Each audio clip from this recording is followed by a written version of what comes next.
धूप और छांव की तरह हमारे जीवन में भी दुख और सुख आते ही रहते हैं।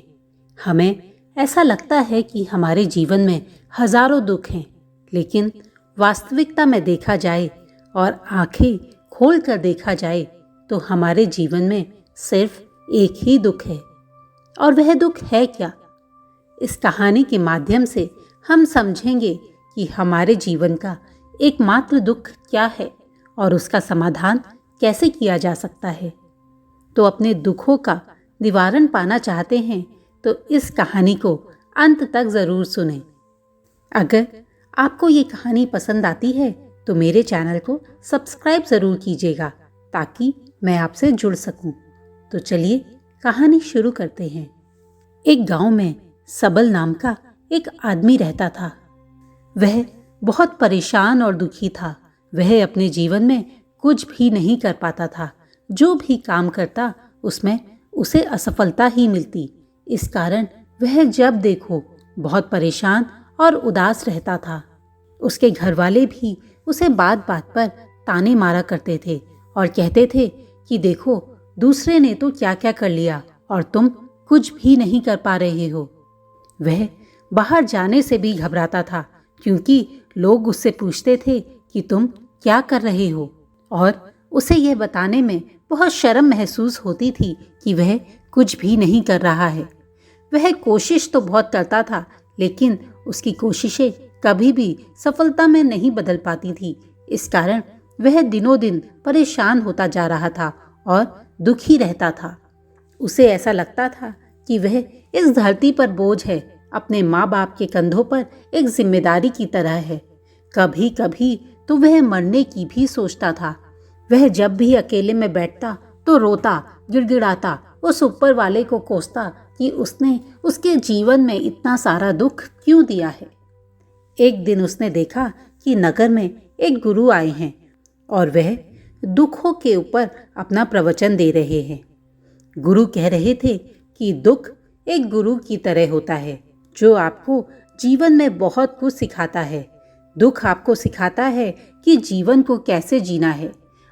अगर आप चाहें तो इस दुख को गुरु रूपी मान सकते हैं और अपने जीवन में सीख सकते हैं कि कैसे आगे बढ़ना है।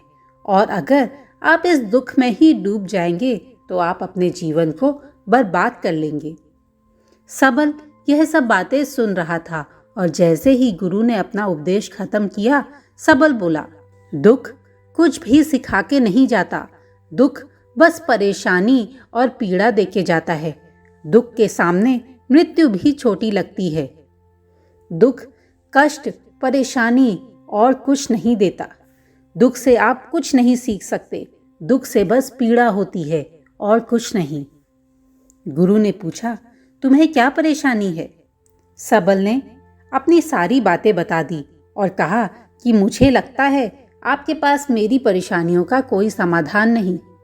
गुरु ने मुस्कुराते हुए कहा, जब तुम्हारे जीवन में असली दुख आए तब मेरे पास आना, मैं तब उसका समाधान तुम्हें अवश्य ही बता दूंगा। ऐसा कह के गुरु वहां से चले गए। सबल ने कहा, ये क्या कह रहे हैं? मेरा दुख इन्हें कुछ नहीं लगता। जब मेरे खुद के घर वाले ही मेरे दुख को नहीं समझते तो यह गुरु मेरे दुख को क्या समझेंगे। सबल बहुत परेशान हुआ, पर अब उसने सोचा कि वह ऐसे रोएगा नहीं। वह आगे कदम बढ़ाएगा और अपने आप को सफल करके ही रहेगा। अब उसने एक छोटा सा व्यापार शुरू किया और उसमें मेहनत करने लगा। अब उसके घर वाले खुश थे क्योंकि वह प्रयास कर रहा था और प्रयास करने से सफलता मिलती है। धीरे धीरे सबल का प्रयास रंग लाने लगा और उसका व्यापार चल पड़ा। अब वह धीरे धीरे एक बड़ा व्यापारी बनने लगा। अब उसके आसपास के लोग बहुत खुश थे। उसके माता पिता भी उसकी तारीफें करते नहीं थकते थे। जैसे जैसे सबल उन्नति करता गया, उसके और ज़्यादा दोस्त बनने लगे। सब उसकी प्रशंसा करने लगे। अब सबल बहुत खुश था। उसने देखा कि अब तो वह सफल है तो उसके आसपास लोग भी उससे बहुत खुश हैं। धीरे धीरे उसका व्यापार बढ़ता चला गया और उसके दोस्तों की संख्या भी बढ़ने लगी। एक दिन उसके कुछ दोस्तों ने उसे राय दी कि जब वह इतना अच्छा व्यापार कर रहा है तो उसे अपने व्यापार का विस्तार करना चाहिए और अब अपने व्यापार को पूरे राज्य में फैलाना चाहिए। उसे एक बड़ा व्यापारी बनना चाहिए जिससे राजा भी बात करना पसंद करे, और जब भी राजा को अधिक धन की आवश्यकता हो तो वह सबल को ही संपर्क करे। सबल को यह बात पसंद आई और उसने सोचा कि हाँ, अब अपने व्यापार को बढ़ाया जाए, और उसने तेजी से अपना व्यापार बढ़ाने की सोची। पर व्यापार बढ़ाना इतना आसान काम नहीं था, उसमें समय लगता है। पर सबल यह सब बहुत जल्दी से पाना चाहता था। उसने बाजार से बहुत सारा पैसा उधार ले लिया और अपने व्यापार को बढ़ाने लगा। अब उसने षड्यंत्रों का भी सहारा लिया, जिसमें वह अपने प्रतिद्वंदियों के खिलाफ षड्यंत्र रचने लगा।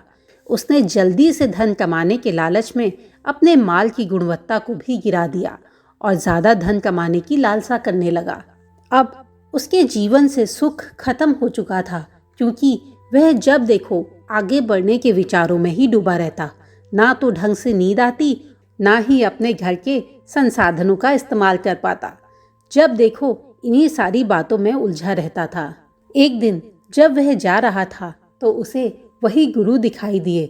वह उस गुरु के पास गया और बोला, हे महाराज, मैं बहुत दुखी हूँ। मुझे रातों को नींद नहीं आती, मैं बहुत परेशान हूँ। गुरु ने कहा, तुम्हें क्या परेशानी है? सबल ने गुरु को सारी बात बताई। गुरु ने कहा, जब जीवन में असली दुख आए तब मेरे पास आना, यह दुख कोई दुख नहीं। सबल ने कहा, आप कैसी बात कर रहे हैं? क्या आपको मेरा ये दुख कुछ नहीं लगता? गुरु ने कहा, अच्छा ये बताओ कि तुमने अपने इस दुख से क्या सीखा? सबल ने कहा, मैंने ये सीखा कि व्यर्थ में परेशान होने से कुछ नहीं होता। हमें मेहनत करके आगे बढ़ना चाहिए। बस परेशानी को लेके बैठना नहीं चाहिए, परेशानी को खत्म करने के लिए उपाय करना चाहिए। जब हम आगे बढ़ेंगे तो हमें हमारे प्रयासों में सफलता ज़रूर मिलेगी। एक दुखी इंसान के पास कोई रहना नहीं चाहता, और एक सुखी सफल इंसान के आसपास बहुत सारे लोग होते हैं। गुरु ने कहा, ठीक है, जब तुम्हारे जीवन में दुख आएगा मैं उसका समाधान तुम्हें ज़रूर बताऊंगा। सबल ने स्वर्ण मुद्राओं से भरा हुआ एक बड़ा घड़ा गुरु को भेंट किया। गुरु ने कहा, मुझे इसकी कोई आवश्यकता नहीं, वहां पर एक गड्ढा खोदकर इस घड़े को उसमें डाल दो। ऐसा कह के गुरु वहां से चले गए। सबल ने स्वर्ण मुद्राओं से भरा हुआ घड़ा वहां दबा दिया और वहां से चला गया।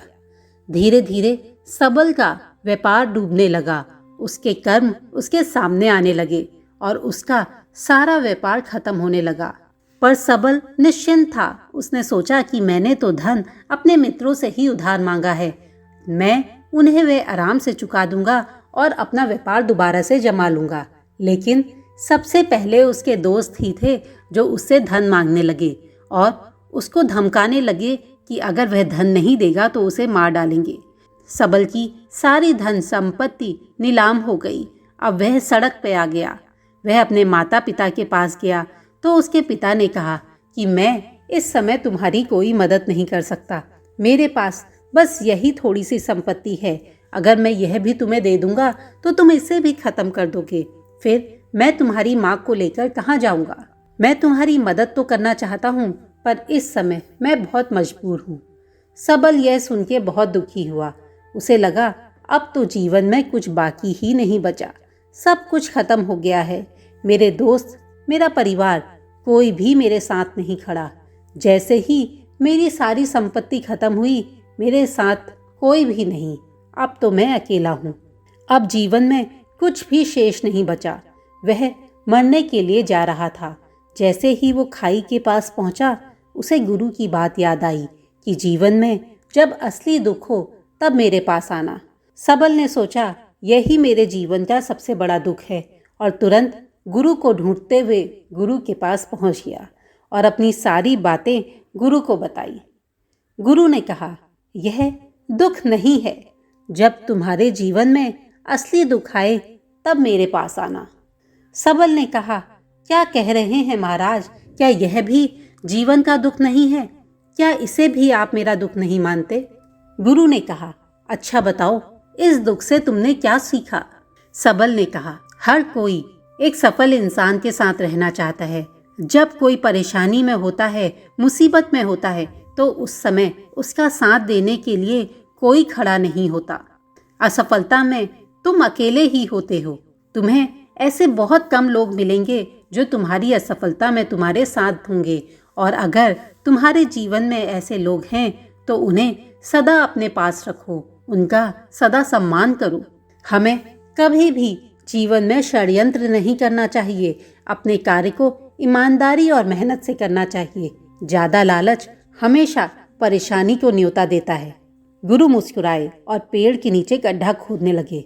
वहां से उन्होंने सोने की मुद्राओं से भरा हुआ घड़ा निकाला और सबल को दिया और कहा कि जाओ अपना व्यापार दोबारा शुरू करो, और वहां से चले गए। सबल ने गुरु को धन्यवाद किया और बड़ी ईमानदारी के साथ अपना व्यापार दोबारा शुरू किया। थोड़े ही समय में सबल दोबारा से एक सफल व्यापारी बन गया, पर अब वह ज्यादा धन का लालच नहीं करता था। बड़ी ईमानदारी से अपना कार्य करता और अपने माता पिता की सेवा करता। उसके जीवन में सब कुछ अच्छा चल रहा था। लेकिन कहते हैं ना कि जीवन में आप चाहे जितने अच्छे कार्य कर लें, चाहे जितनी ही सेवा कर लें, दुख जीवन का एक अभिन्न भाग है। हमारे जीवन में दुख आएगा ही आएगा, इससे आप नहीं बच सकते। उसके जीवन में भी एक ऐसा समय आया जब उसके माता और पिता दोनों की ही एक ही दिन मृत्यु हो गई। इससे सबल को बहुत गहरा आघात पहुंचा। वह अपने माता पिता को बहुत प्यार करता था। सबल के मन में हजारों सवाल उमड़ने लगे। उसने देखा उसके माता पिता जिस संपत्ति का इतना मोह करते थे, जिस संपत्ति के लिए हमेशा लड़ने के लिए तैयार रहते थे, वह संपत्ति आज लावारिस की तरह पड़ी है। उसे देखने वाला कोई नहीं।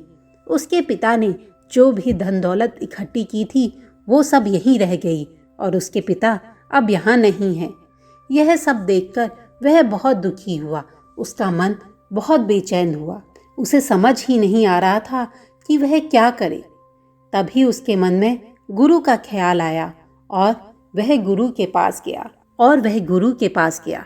गुरु ने उसे देखते ही बोला, क्या तुम्हें कोई दुख है? सबल ने कहा, मैंने अपने माता पिता को खो दिया। मुझे समझ में नहीं आ रहा कि यह दुख मेरे जीवन में क्यों आया। उन्होंने जो कुछ भी जमा किया था वो यहीं रह गया, और वह अब यहाँ नहीं है। मेरे पास अब कोई भी नहीं है। गुरु ने कहा, यह जीवन है। मृत्यु और जीवन इसका अभिन्न अंग है। हम यह नहीं कह सकते कि वो क्यों गया। यह जीवन का ही एक भाग है। मृत्यु किसी को भी आ सकती है। तुम्हें भी आ सकती है, कल आ सकती है, या तो आज भी आ सकती है। सबल ने कहा, आप कैसी बातें कर रहे हैं? मैं तो अभी जवान हूँ। गुरु ने कहा, इस भ्रम में मत रहना कि मृत्यु उम्र वाले लोगों को ही आती है।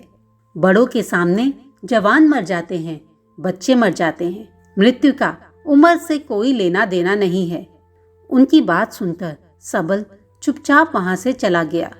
उसका मन बहुत बेचैन था। वह कुछ खालीपन महसूस कर रहा था। दिन रात बस यही सोचता कि वह क्या कर रहा है, यहाँ क्यों है, क्या करने आया है। क्या बस वह इन चीजों का उपभोग करके यहाँ से चला जाएगा? जीवन का असली मतलब क्या है? उसे अपने जवाब नहीं मिल रहे थे। वह सोच रहा था कि क्या जीवन में आकर सारी चीजों का उपभोग करके मर जाना ही असली जीवन है? क्या यही जीवन है? उसके दुख बढ़ते ही जा रहे थे। उसे जवाब ही नहीं मिल रहा था। फिर वह दोबारा गुरु के पास पहुंचा और गुरु को सारी बातें बताई। गुरु ने मुस्कुराते हुए कहा, आज तुम्हारे जीवन में असली दुख उत्पन्न हुआ है। यही है जो दुख कहलाने के लायक है। असली दुख यही है कि हमें पता ही नहीं कि हम क्या कर रहे हैं, क्यों कर रहे हैं, हम कौन हैं, हमें क्या करना है। सबल बोला, गुरुदेव मेरे दुखों का समाधान कीजिए। गुरु ने कहा, हम सब जीवन भर कुछ ना कुछ इकट्ठा करते रहते हैं। बताओ हम जीवन में क्या इकट्ठा करते हैं? सबल बोला, गुरुदेव हम धन संपत्ति, मान सम्मान, प्रेम, परिवार, नाते, रिश्तेदारी और लोग इकट्ठा करते हैं। गुरु ने कहा, क्या हम इनमें से कुछ अपने साथ ले जाएंगे? सबल ने कहा, मेरे माता पिता तो कुछ भी नहीं ले जा सके, सब कुछ यहीं का यहीं रह गया है। गुरु ने कहा, वास्तव में हमें जीवन में जो इकट्ठा करना है उसे हम इकट्ठा करते ही नहीं। हम धन संपत्ति, रिश्ते नाते, क्रोध, नफरत, जाति पात, रंग भेद, यही सब में उलझे रहते हैं, जबकि वास्तव में हमें अपने आप को इकट्ठा करना है। हमें अपने आप को पहचानना है। हमारे भीतर की ऊर्जा शक्ति हमारे आसपास बिखरी हुई है, हमें उस शक्ति को अपने पास समेटना है। वास्तव में हमें अपने आप को ढूंढना है। हमें अपने आप को पहचानने की ज़रूरत है कि हम कौन हैं, क्यों हैं। यही हमारे जीवन का असली दुख है कि हम अपने आप को एकत्र नहीं कर पाते और ऐसे ही जीवन को खत्म कर लेते हैं। हम बिखरी अवस्था में ही मृत्यु को प्राप्त कर लेते हैं। यही हमारे जीवन का सबसे बड़ा दुख है। सबल ने कहा, तो क्या महाराज हमें अपने जीवन में सिर्फ अपने आप पर केंद्रित रहना चाहिए? क्या हमें किसी के साथ नहीं रहना चाहिए? किसी से प्रेम नहीं करना चाहिए? क्या हम अपनी सारी इच्छाएं मार दें? क्या हमें धन संपत्ति भी एकत्र नहीं करनी चाहिए?